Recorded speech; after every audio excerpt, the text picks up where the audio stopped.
क्या लगा आपको कि हम चुनाव हार गए?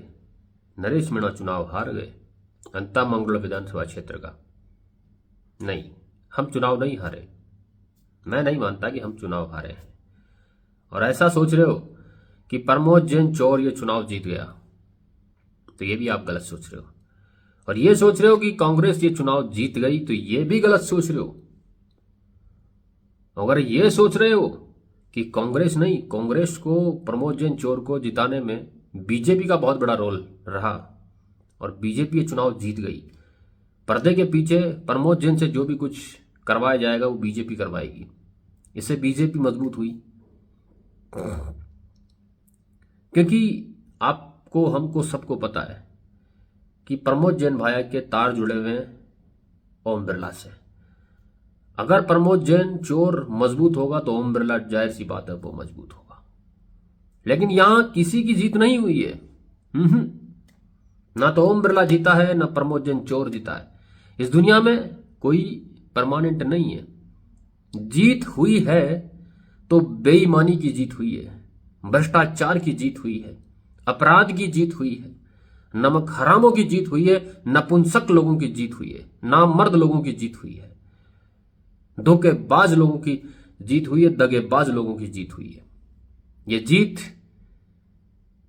जीत हुई है उन लोगों की जो किसानों का शोषण करते हैं, किसानों की खून पसीने की कमाई को बहुत कम दामों पर लूटने का काम जो करते हैं, वो धन्ना सेठ जो विकास के नाम पर करोड़ों रुपए सरकार के बजट से निकाल करके अपनी तिजोरियां भर लेते हैं, उन गुनहगारों की, उन भ्रष्टाचारियों की, उन तानाशाहों की जीत हुई है, उन डिक्टेटर्स की जीत हुई है।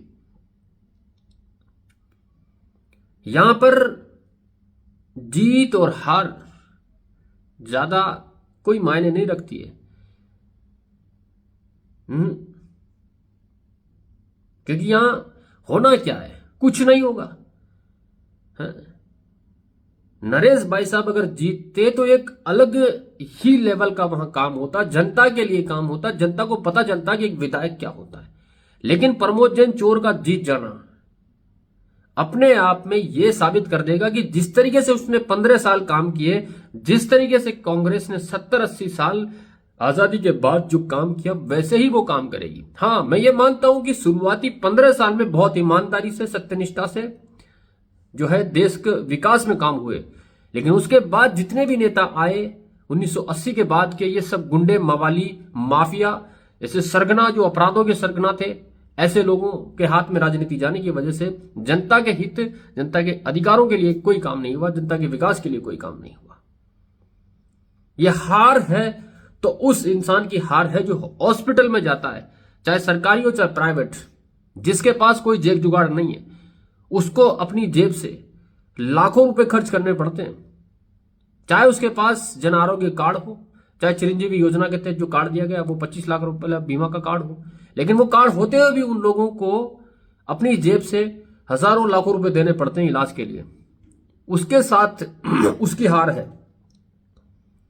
थानों के अंदर जो लोग, जिनका जेब जुगाड़ नहीं है, जो कभी बाय द वे, जैसे भी बाई चांस उनके साथ कोई अपराध हो जाता है, किसी बहन बेटी के साथ, या कोई उनकी चोरी हो जाती है, कोई गाड़ी वगैरह चोरी हो जाती है, किसी भी तरीके का कोई मुद्दा हो, उसको लेकर के वो थाने में जाते हैं, एफआईआर दर्ज करवाने जाते हैं, और थाने वाले उनको गालियां निकालते हैं और उनको वापस डरा के, धमका के भेज देते हैं। उस इंसान की हार है। वो हर इंसान जो अपने हक और अधिकार के लिए, अपने राइट्स के लिए, अपने विकास के लिए जो लड़ता है, उस इंसान की हार है ये हार कोई नरेश मीणा की या नरेश मीणा की टीम की नहीं है, निर्दलीय उम्मीदवार की हार नहीं है। ये कहते ना कि ये एक राक्षस राज की जीत है, दैत्य राज की जीत है ये, कि पाप का घड़ा भरता है और फूटता है। मैं नहीं मानता ये चीज, कहीं कोई कुछ नहीं है। अपराधियों की जीत है ये, न्याय के खिलाफ अन्याय की जीत है, फरेब की जीत है, अहंकार की जीत है। ये जीत आपकी और हमारी आवाज दबाने वालों की जीत है। जो आपकी और हमारी आवाज बनने वाले जो इंसान होते हैं उनकी हार है ये। एक बहुत बड़ा परिवर्तन जो आना चाहिए था, आमूलचूल परिवर्तन अंता मांगरोल विधानसभा क्षेत्र में, कि जनता को कैसे जीना चाहिए, कि जनता को कैसे रहना चाहिए, कैसी राजनीति करनी चाहिए, वो उसको समझ में आता, वो सीखने को मिलता कि एक विधायक कैसे काम करता है। क्योंकि पावर के साथ काम होता है। आपके पास, आप जिला कलेक्टर हो और आपके पास पावर है ना, तो आप लाखों लोगों को कंट्रोल में कर सकते हो। बिना पावर के कुछ नहीं होता है।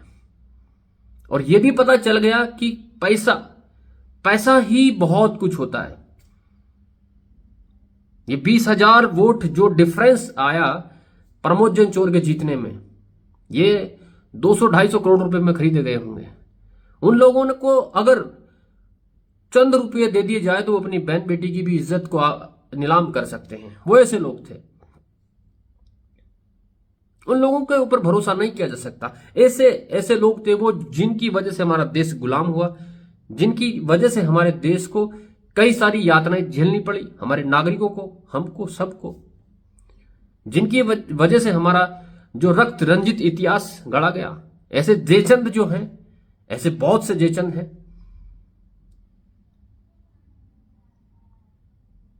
जिनकी वजह से ये देश बदनाम हुआ, ये राजनीति बदनाम हुई।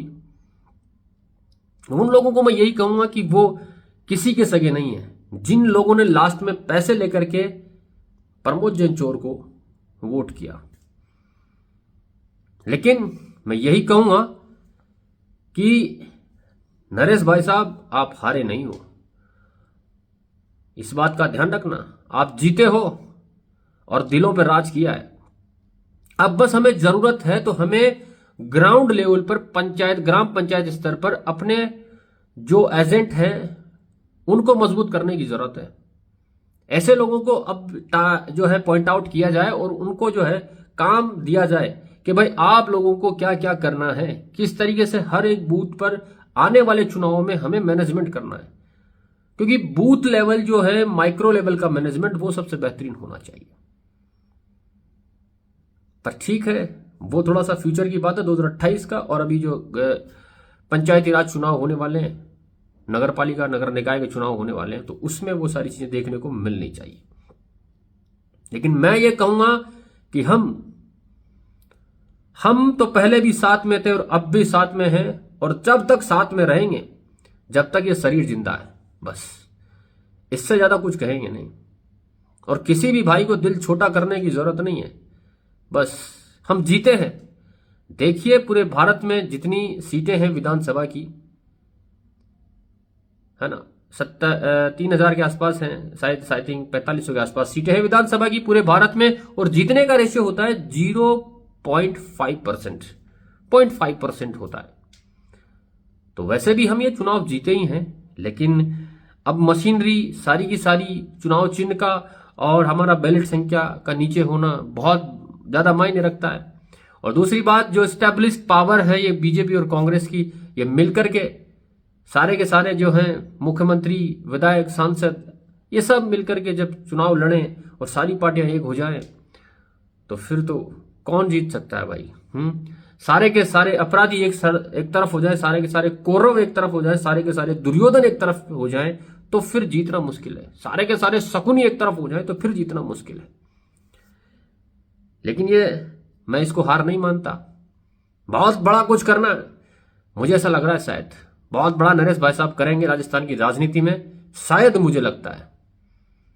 इसलिए ये जीत अभी जो है, क्योंकि अगर जीत जाते तो शायद हम अंता मांगरोल की जनता की सेवा करने में लग जाते, 2.5 साल जो जनता हमें देती। लेकिन हाँ, अब हम ये तो है कि चलो वक्त पर जब जरूरत पड़ेगी तो अंता मंगरोल के साथ भी खड़े रहेंगे, हम देवली उनियारा के साथ भी खड़े रहेंगे, और छिपा छबड़ा बड़ौद की जनता के साथ भी खड़े रहेंगे।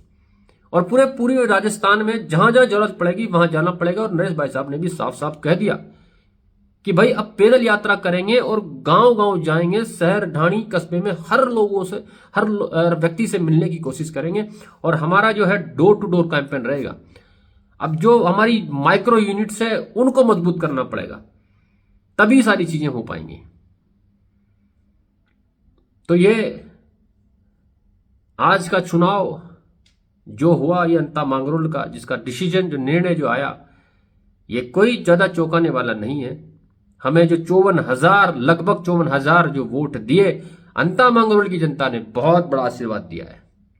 भाई, निर्दलीय उम्मीदवार को इतने वोट दिए आपने, और हमारी मेहनत का जो फल दिया, उसके लिए अंता मांगरोल की जनता को मैं तहे दिल से शुक्रगुजार हूं। उनका शुक्रिया अदा करना चाहूंगा मैं उनका, कि आप इसी तरीके से और ज्यादा मजबूत बनाइएगा अगले चुनाव में नरेश भाई साहब की टीम को, उनके साथियों को, कि वो आप के लिए सिस्टम के अंदर घुस करके, सिस्टम का पार्ट बन के आपके लिए काम कर पाए।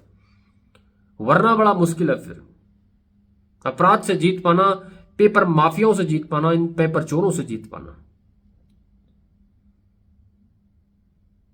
जय हिंद।